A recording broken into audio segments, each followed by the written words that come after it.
Maka dia pun mengadahkan tangan ke atas. Ya Rab, ya Rab, ya Allah. Doanya tak dikabulkan Allah. Kenapa? 4 sebab.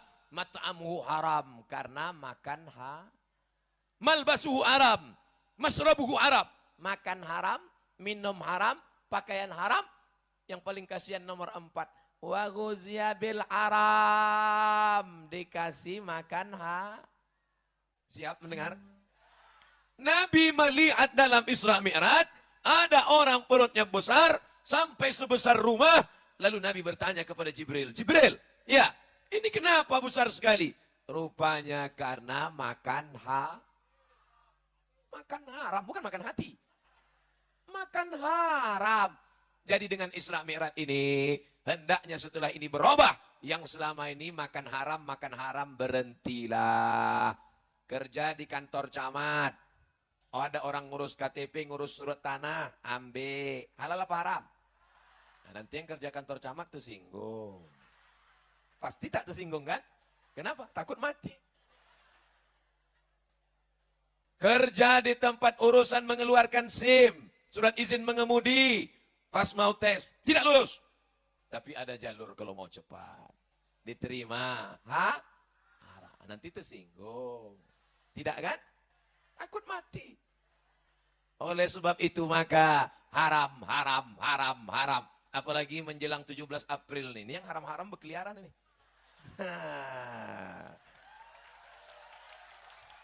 Beras haram. Minyak haram. Gula haram. Sembako haram. Ustadz Somad, kalau dikasih, saya terus terang sampai sekarang, makanya kuat saya bilang haram, belum dapat. Kalau udah dapat nanti dengarlah ceramahnya. Ceramah kita petang ini adalah bagaimana supaya kita hidup ini tenang. Ibu mau tenang? Banyak-banyak beristighfar ya. Astaghfirullah Rabbal baraya. Astaghfirullah minal khataya. Rumah kita diambil orang, tenang. Laki kita dilarikan pelakor, tenang. Itu bukan ceramah, itu pembodohan. Saya ingin menjelaskan, sampai masanya kita harus tegas. Sampai masanya harus berkata tidak. Kalau halal katakan halal, kalau haram katakan haram. Jangan bilang haram karena tak dapat. Begitu dapat, Ustadz, ini ada orang ngasih duit 200.000, haram. 2 juta Pak Ustadz. Mau 2 juta, mau 200 juta, tetap haram. Kalau kita bagi 2 Pak Ustadz. Itu lain ceritanya itu. Tapi katanya haram Pak Ustadz, daripada orang lain ngambil. Bagus awak. Kalau orang lain ngambil dibelinya sabu-sabu. Kalau kita yang ngambil, kita undang anak yatim. Kita sedekah. Walaupun dia haram, maka dia berubah menjadi banyak bilang. Diambil duit haram. Jurusnya cap gayung. Cedok sini. Haram. Dibawa pulang ke rumah, dikasih ke istri. Istri membeli beras masuk rice cooker. Setelah 1 jam dibuka menjadi, belum tentu. Kalau lupa menceklekkannya, tengok air juga. Kami pernah kejadian waktu kuliah dulu. Pas mau buka puasa, Allahu Akbar, Allahu Akbar. Allahumma laka sumtu abika amantu. Tengok air. Kita ulang ceritanya lagi. Dapat duit, diberikan ke istri. Istri memberi beras masuk rice cooker. Setelah 1 jam dibuka menjadi nasi. Kenapa ragu? Nasi. Kan udah diceklekkan tadi dulu. Nasi disendok ke dalam piring. Ditumpahkan kuah gulai. Lalu disuap ke mulut. Allahumma barik lana fima razaqtana wa qina azabannar. Yummy. Sepiring nasi berubah menjadi setetes darah. Itulah mengapa ibu-ibu kalau digigit nyamuk bukan main marahnya. Nyamuk. Kenapa? Dia mengunyah sepiring, nyamuk tuh sedikit aja.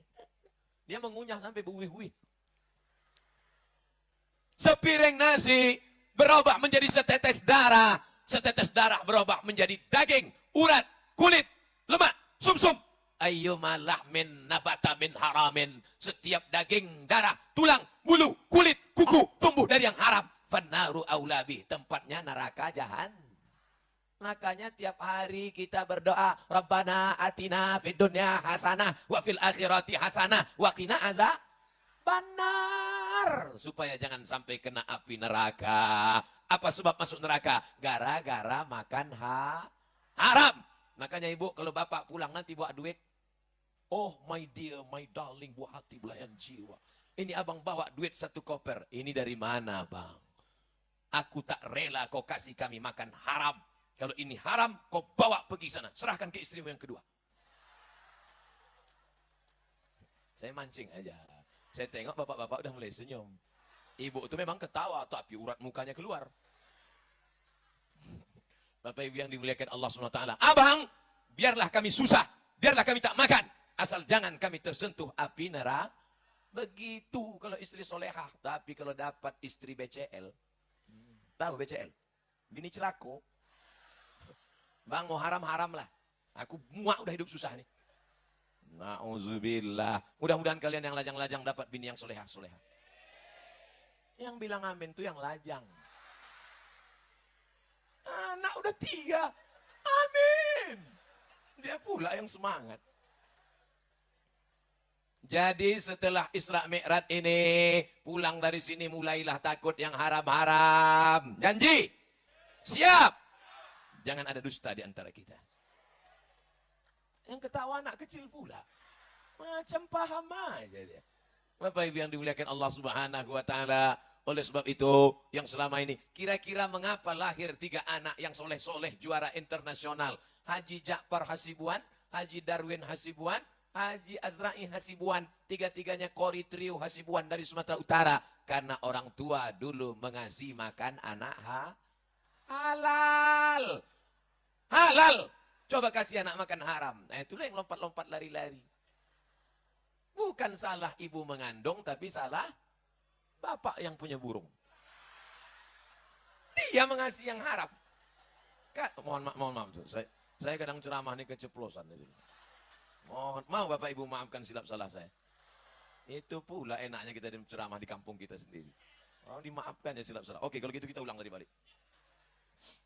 Oleh sebab itu bapak-bapak kasihlah anak makan yang baik-baik. Nih contohnya, kalau mau anak terang otaknya menghafal Quran, baca Quran, bayati, sobasi, kanahawan, jahar, karas, tajwid, idgham, ifa, gunnah, qalqalah, bila gunnah, suara bagus. Maka contoh kasih makan halal.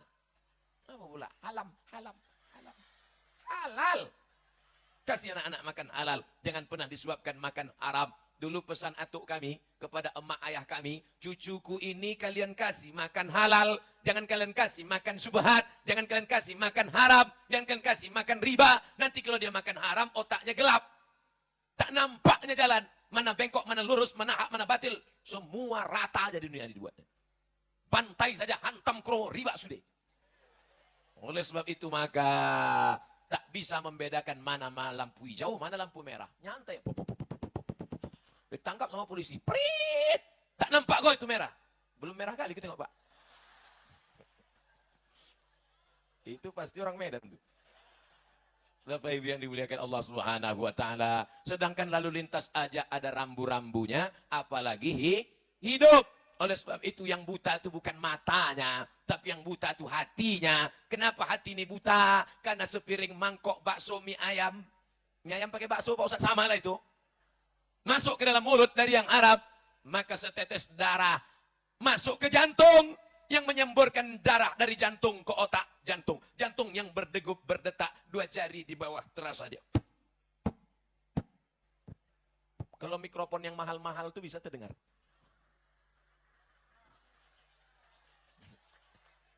Bapak Ibu, coba rasa, yang dirasa dada sendiri, jangan dada kawan. Itu kalau yang normal. Tapi kalau yang banyak utang. Apa kerja jantung? Berdegup dan berdetak. Apa yang didetakkan jantung? Menyemburkan darah naik ke otak. Kalau darah membawa oksigen, dihembuskan dari jantung ke otak tak sempurna, itulah dia orang mengalami stroke ringan. Oleh sebab itu maka banyak-banyak ruku. Allahu Akbar. Mengalir dia. Menungging pula. Sebab salah saya ceramah ini. Nanti saya menghadap ke sana, mengunding pula ibu. Sujud, makin turun dia ke bawah. Itu zahirnya. Tapi batinnya bahwa hati mesti menerangi. Itulah yang disebut dengan hati nur, cahaya. Allahumma ja'al fi qalbi nura, jadikan dalam hatiku cahaya. Wa fi sam'i nura, telingaku bercahaya. Wa fi basari nura, pandangan mataku cahaya. Wa an yamini nura, kanan cahaya. Wa an yasari nura, sebelah kiri cahaya. Wa min amami nura, bagian depan cahaya. Wa min khalfi nura, bagian belakang cahaya. Wa min fauqi nura, atas cahaya. Wa min tahti nura, bagian bawah cahaya. Sehingga kalau sudah cahaya ada, kita bisa menengok terang benderang. Yang menyebabkan gelap itu karena makan haram. Yang pertama gelap bukan mata. Yang buta mata hatinya. Nanti saya nyanyikan, diundang orang pula menyanyi dangdut. Bapak Ibu hafal semua ayatnya. Saya bacakan. Khatamallahu ala qulubihim wa ala sam'ihim wa ala abasarihim. Yang pertama gelap mana? Hati. Setelah hati gelap menular kemana? Telinga. Setelah ke telinga kemana? Ke mata. Hati terkunci, telinga tersumbat, mata tertutup. Summum, bukmun, amyun, fahum, la ya'qilun. Otak tak lagi bisa bekerja. Itulah maka jangan heran. Kenapa ceramah tak masuk ke telinganya? Kenapa berita menengok orang mati tak masuk ke telinganya? Kenapa hari ini dia menyaksikan orang tertangkap, besok pula dia ditangkap? Karena sudah buta mata hati, gara-gara makan haram. Memangnya Ustaz Somad tak pernah dikasih orang? Pernah juga. Cuma tak terlalu banyak. Sikit-sikit aja. Pernah Ustaz ambil? Pernah saya tes. Besok kepada para ustadz dan da'i diundang. Acara pembagian kain sarung. Sebetulnya saya pun malu pakai kain sarung ini. Karena kalau dipakai di masjid, tertulis di ujungnya. Coblos nomor. Tapi karena saya mau ngetes sampai kemana duit haram ini. Saya pun pergilah, kain sarung nggak apa-apa. Rupanya di balik sarung tuh ada. Saya ambil duitnya. Dalam hati saya sudah berkata, hai Somad, ini haram, ini haram, ini haram. Tapi datang setan. Kata setan, mat sikit tak apa-apa. Ambil aja, kau ambil. Habis itu istighfar. Astaghfirullah. Rabbal bara. Kata setan. Rupanya setan itu ada juga baiknya kadang. Saya ambil lah. Saya tengok isinya 1 juta. Buka kunci kendaraan, hidupkan mesin, pas pijak kopling, plung, jebol. Masuk ke bengkel besok 1,5 juta. Sejak itu tobat saya ngambil duit haram. Akan datang kalau ada ngasih 1 juta lagi tak mau saya. Kalau 100 istiqoroh saya dulu. Artinya itulah dia duit hantu dimakan setan. Ya Allah udah aku sampaikan ya Allah. Kalau masih mereka juga makan haram dia tak tahulah lagi Allah. Aku sampaikan ya Allah. Dikasih anak makan haram. Setetes darah masuk ke jantung. Dari jantung disemburkan, jantung naik ke otak. Akhirnya isi otak anak otak makan haram. Tertulis di keningnya, otak haram. Aku heran tengok anakku nih Pak Ustaz. Ku masukkan ke pesantren, lari. Ku masukkan ke SMP, ditumbuknya gurunya, pecah muncungnya. Heran aku Pak Ustaz. Mau mengamuk saja. Bapak salah, ibu salah, anak salah. Tapi kesalahan anak bermuara dari bapak ibu yang menyuapkan anak makan haram. Nasinya halal, kecapnya halal, ayamnya halal. Tapi diberi dari uang haram. Papa mau keluar kota, ya. Papa lama keluar nih 5 hari, jarang pulang. Namanya siapa? Bang Toib. Ibu pun berdoa dari rumah. Ya Allah, selamatkan suamiku pergi, selamatkan pulang. Jangan sampai diganggu pramugari, jangan sampai diganggu janda-janda tua-tua, tak apa-apa, yang muda jangan. Anak pun begitu juga. Tolonglah papa ya Allah. Papa. Jangan panggil papa nak. Anak awak makan sambal belacan. Ayah. Ayah, adik doakan ya. Iya. Tapi doa anak bini tak dikabulkan Allah. Apa sebab? 4. Rajulun as'as. Ada orang yang rambutnya kusut dan berdebu. Kenapa kusut? Karena dia sedang di tanah suci melaksanakan ihram. Kenapa berdebu? Karena dia tak mandi. Kalau mandi takut gugur bayar dam. Kalau disisirnya takut gugur bayar dam. Potong kambing. Maka dia pun mengadahkan tangan ke atas. Ya Rab! Ya Rab! Ya Allah! Doanya tak dikabulkan Allah. Kenapa? 4 sebab. Mat'amuhu haram. Karena makan malbasuhu haram. Masrabuhu haram. makan haram, minum haram, pakaian haram. Yang paling kasihan nomor 4. Wa ghuzziya bil haram, dikasih makan haram. Saudaraku yang dimuliakan Allah Subhanahu wa taala, oleh sebab itu maka inilah dia momen Islamilan. Saya tak mau ceramah ngalor ngidul tak tentu arah. Saya mau fokus pada tema. Setelah ini lebih baik sikit tapi berkesan dan ada perubahan daripada kita cerita tak tentu arah pulang dari sini. Siapa ceramah tadi? Ustaz Somad. Apa yang kau tengok? Tak sesuai gambar dia macam di YouTube. Kau tengok di YouTube tuh keren kali. Was nampakku keren kurus hitam. Bukan itu tujuan kita ngaji. Tujuan ada perubahan. Dah selesai satu. Tadi saya mulai jam 4:30, sekarang jam 5:30 menit. Satu masalah sudah selesai, yaitu masalah perut besar karena banyak makan haram. Tapi kawan-kawan yang perutnya besar ini bukan berarti makan haram. Nah, ini saya jelaskan. Jangan nanti balik, kau makan haram nih. Akhirnya nanti yang perut besar pas mau diajak berfoto, foto. Yang gemuk sehat, yang kurus sehat, jangan paksakan diri. Ibu mau makan, makan aja. Saya, asal ada makanan saya makan.